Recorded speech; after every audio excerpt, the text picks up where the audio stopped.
G'day guys. Just got back from a very long drive. So I didn't expect to make a YouTube video, but I might just now, after driving for 7 hours and unloading the car and seeing the damage all over it. Not really, but you know. Talk about the 2018 or what I know.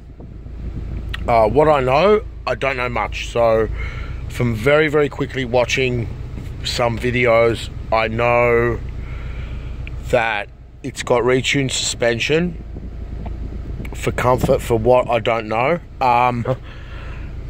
It's got the Brembos. It's got a different screen, different graphics, bigger screen, probably Android Auto, maybe MirrorLink 1.1, who knows. There could be some differences here in the WRX. I don't know if they've changed the colour of this. The center differential's gone fully electronic, so it's quicker response. And even though when I got the car, I mucked around with this, and I said straight away, wow, the steering is whatever, so much whatever. On the freeway and on the dirt, putting it in Auto Plus has a significant change in the steering. I'm sure this steering is the envy of any driver out there in a Focus or any of those cars, BMW, whatever it is. Hydraulic steering, I mean, there's nothing like it. It's awesome. But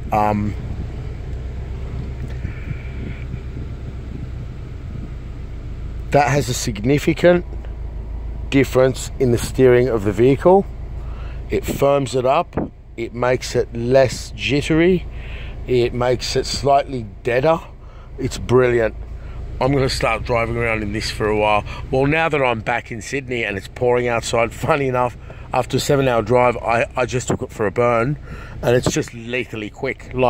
So I'm now going to move into the power of the car. The power in the 2018 remains the same. Okay, these cars are very powerful for such a unique and small design. Boxes, do not underestimate boxes. That's what Porsche use, and I've underestimated the Boxer up until recently, as this car's run in 30,000 Ks, 32,320. So I've just done 2,000 and something Ks in this car, and yeah, the power is phenomenal. It is phenomenal with the mod that you guys who have watched before know that I have made. So the car has electronic center diff, same power output. The back of the car, from here back, I'm sure it's the same thing. Different wheels, different discs, slotted cross discs. 6-piston Brembos on the front. On the back, I'm not sure if they've gone to 4-piston. I don't think so, but they're probably the same calipers on the back, just different colour. Likely, maybe not.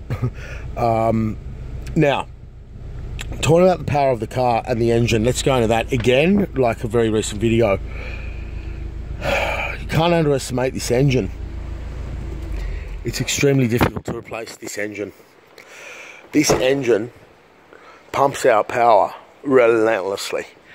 Absolutely relentlessly. And in fact, I had the joy on the way back now, fully laden, and the car must have been tipping well over 1.8 tons, to plow through the water, actually see other cars go off the side of the road, go off the road. These idiots in Mazda 3s thinking that they're in these cars, and aquaplaning and stuff, of course, depending on the tyres. Now, the Michelin Pilot Sport 4 on the car, I've recently said they're amazing, they're amazing. Well, fuck, they're amazing. In the previous video, I showed the deep grooves in there. I'm not sure what the 2018 comes with, but these are the sort of things you want to do on your 2016 to, you're not going to have the new upgraded Brembos unless, I'm sure they switch over, or the bigger wheels. I don't know if you want bigger wheels, but if you want to keep your 2016 and the minimum if you want this thing to scream and just annihilate the 2018, you just do the airbox, the reprogram, this boost extension, delay extension, that's optional, that's my tip, and the downpipe. Now, back towards the steering suspension, they're retuning the suspension. As I said previously, I don't think you can get better than this. Obviously, I reckon they've given it more, not compliance, but maybe more travel. Maybe there's another little eighth of a wind of the spring in there, because I have bottomed the suspension out here, but again, not off-road. Off-road, it turns the dirt road. This thing becomes a Lexus on the dirt, whilst on getting a very bad pothole or even a shallow pothole at a steep sort of entry angle, I have, very similar to the Liberty, bottomed these Bilsteins out. Now, very disconcerting are these mountings. Now, I've got a Liberty in the workshop. I made a recent video about the strut tower. Fuck you, come off, what are you hiding? The strut tower snap off. Okay, this looks the same.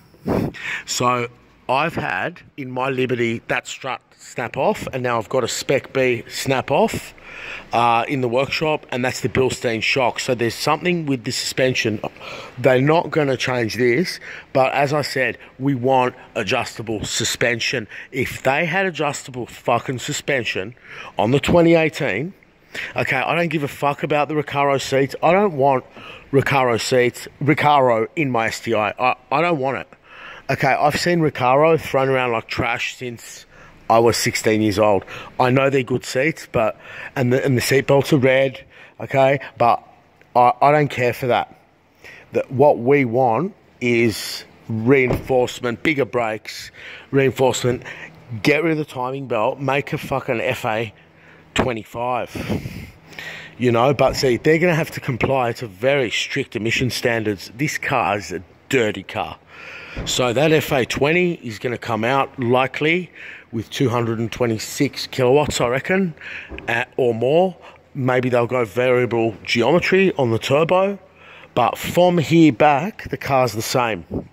They've got this whole thing conspiracy going on with the front. I think the Americans are taking delivery now of the 2018, but on the motor show, they got rid of this. Now, in the latest pictures, there's this LED strip here, which is stupid like everyone else. Okay, no one's got the DRLs like set up like this. Okay, that's brilliant. You put the DRL on here, and you got your DRL on here. No one does that. What they've gone and done is put a strip up here. But why the STi has lost this, mate, I'll be taking this off that one, putting it on the 2018. They can get fucked if I'm buying an STi without that. This is something you're going to see come out, I believe. Maybe I'm wrong. But the WRX has that front sort of thing. I'm not going to go into the differences in the grille and that, but this is a pretty nice grille. Okay, I'm sure in real life the new one looks better. There's a depression here. There's auto headlights. And, you know, I'm talking now about it a lot. It sounds like there's a lot of differences, but no, there's not. No, there's not. They're dragging the model out. But so they should. Now, from what I can see, considering I've got the only silver STi I have ever seen, these cars are not selling. So the projected sales for Australia for 2016 were 300 units a year. I'm sure they've exceeded that. But, I mean, what do people want in this car? Oh, they probably want the interior of the Volkswagen Golf R. And they're not going to get it because, you know, where's the one video of this and a Golf R getting smashed on the dirt?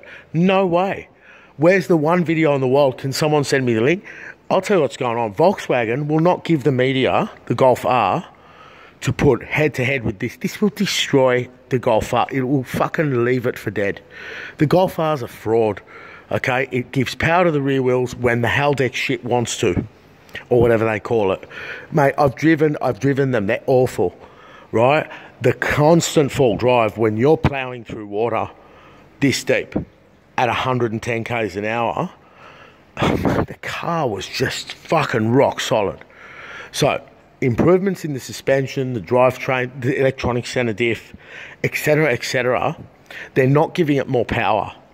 Okay, Subaru always over-engineers the chassis as the model now begins to reveal what's going to come in 2020. So they'll make this chassis, they'll make it like the last model. The last model became as much like this car as possible. Okay, and then that's what they're going to do. They're going to pull forward with the 6 pistons.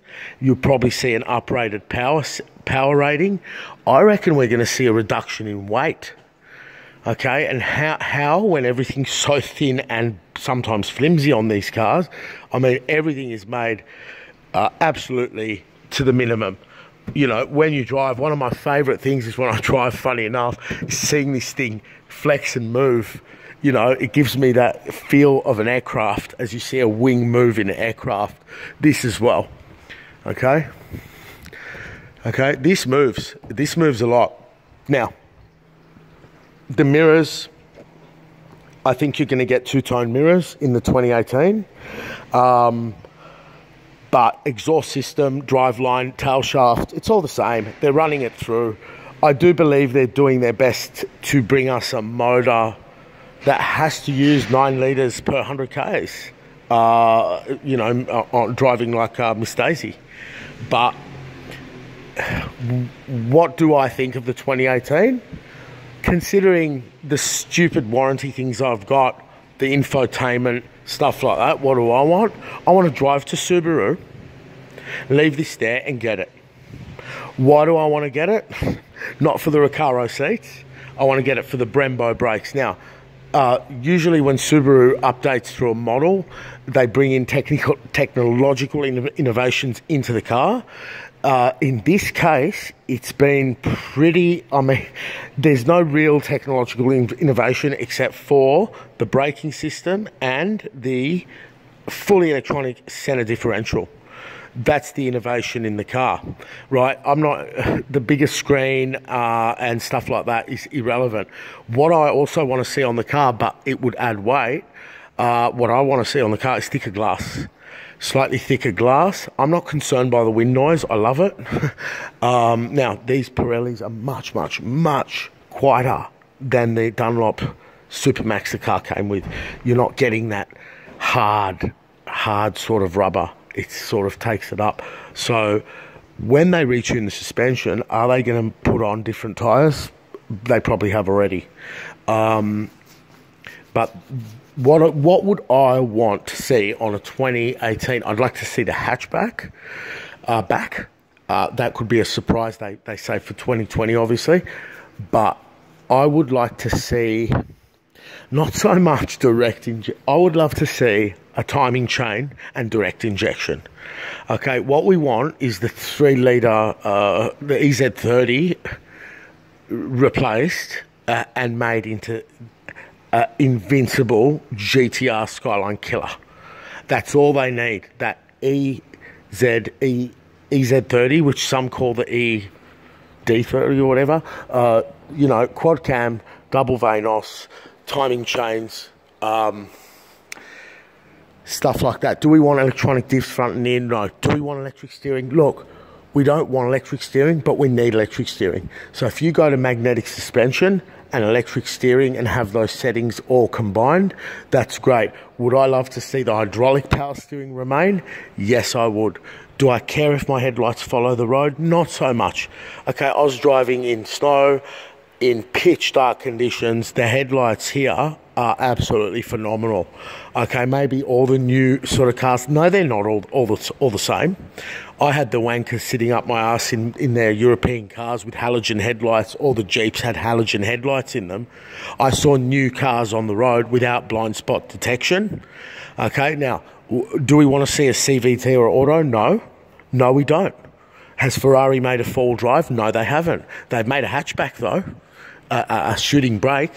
You can look into that. A four-wheel drive, 6.7 litre V12 fucking luxury, you know, hatch. But we want the hatchback. We want a timing chain. We want direct injection. We want a variable geometry turbo, but we want it to lose weight. You know, and then we want 20-inch wheels and we want 6-piston Brembos. How can this car lose weight? Carbon fibre. And then bring the price back up to $75,000. Do it. Not that I want to spend it, but, you know, why doesn't Subaru make now a car to absolutely murder everyone? Because I'll put a video up in a few minutes after this of, in Australia, in the snow regions, every second car is a Subaru. They have 50% of the cars there, likely towards 40 or 50, are Subarus. And these are cars without this technology. We're talking about just regular Subarus, because the magic of the Subaru is in the distribution of power. Now, when you leave the snowy region, I'm in a car park now. There's 4 of us, I think, here in the building, but I was the only one for a very long time. So, you know, what do we want? We want 4.2 seconds rest to 100 stock, okay? And maybe make it a bigger car. I mean, the Outback has grown into a monster. This is one of my favourite cars. I've never driven it, but check out the roof racks. Check this thing out. Okay, this has turned into a proper beast. I'm shocked. Okay, now make it bigger. Then make it bigger. You know, if they need to make it slightly bigger, there's not much room in there. Okay, especially for timing chains and stuff. Not much at all.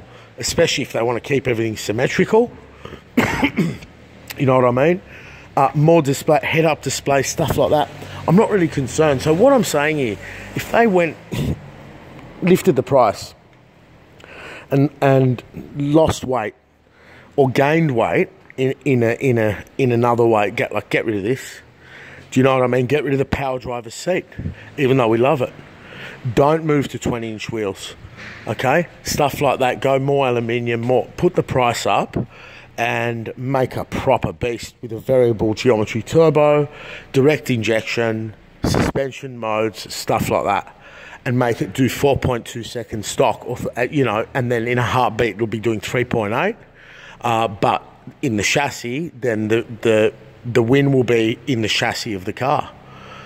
So 2018 is just a typical Subaru extension of the model run. Not in a horrible way, in a way that they're introducing new technological innovations into the car. And for all we know, the suspension tuning might be significant. Could it be so significant? I mean, could the whole system be far more robust and drive a million, or twice as good as this? I don't know, because it's pretty good. You know, I reckon they're going to give it more travel. They're going to give the suspension more beef, I reckon, to handle more, because this is not a light car fully loaded. Now, in saying that, the forged wheels, I mean, I took it off-road a lot, I have before, and it becomes very apparent you have to have forged wheels, okay, or you are going to buckle your rim. Okay, you know, these wheels are great. The general tuning of the car is fantastic. I'd love to revert it back to standard and see like the lack of extra power that I've gained and what it would be like. I mean, I was very impressed when I bought the car. I bought it for the chassis and the steering. I wasn't all that, you know, like, it didn't have the most power in the world, but then again, it was all new. But I bought it for the chassis and the steering. That's what took my breath away. That's what has taken my breath away on the last 2,500 kilometres. And once again, around the block just now when I got home. Breathtaking performance. Can you kill yourself in this car? Yeah. So you end up in another postcode. When you lose it in this car, you're gone. If you lose this car, you're fucking doing mega speeds. It's very apparent that it's a very competent car. The car this chassis can handle more power, but not more than I've put into it. So whatever I'm putting out now, which I reckon would be towards 265 kilowatts, and the torque figures would be quite high, that's the maximum for the car. Okay. Also, a first for me was to do, if you look at the previous videos I've made now, if you see the launch, the takeoff I did, which, you know, loads the clutch up, there's no launch control here and all that bullshit. The car takes off like a fucking freight, I don't know how to put it. It takes off like a Tesla in the wet. In the wet, you drop the clutch. With these mods I've made, and you're on track mode, only on track mode, you have got a fucking missile off the mark.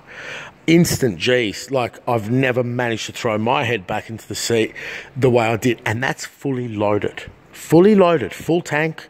Full of luggage, everything. So, yeah, I reckon they're going to bring it out with 240 kilowatts. And hopefully lose some weight. Okay, MirrorLink 1.1 and bigger brakes and all that. But the whole front end treatment on the new one will date this car. They always do, but this is a classic. I don't think that this car's going anywhere south yet. It is ugly. I'm looking at it now. It's just a fucking beast. Nothing to look at. Nothing special to look at. But hurtling down the runway as such, mate, in the wet, it's a fucking jet. It's like a fighter jet. Sounds like a fighter jet, and the only time I can show you in the videos that it does is in that video that I've just posted, which is shot on a Panasonic camera on the gravel. If you listen carefully and if you listen to the first second gear change, you'll see the car's doing under 5 seconds to 100, fully loaded, on the dirt, maybe just 5 seconds, but still. And it is making a whooshing sort of induction noise. The engine is very, very hungry for power. By bringing in a variable geometry turbo, they'll capture and harness more of that power. Problem is reliability and gearbox. So anyway, that's it from me.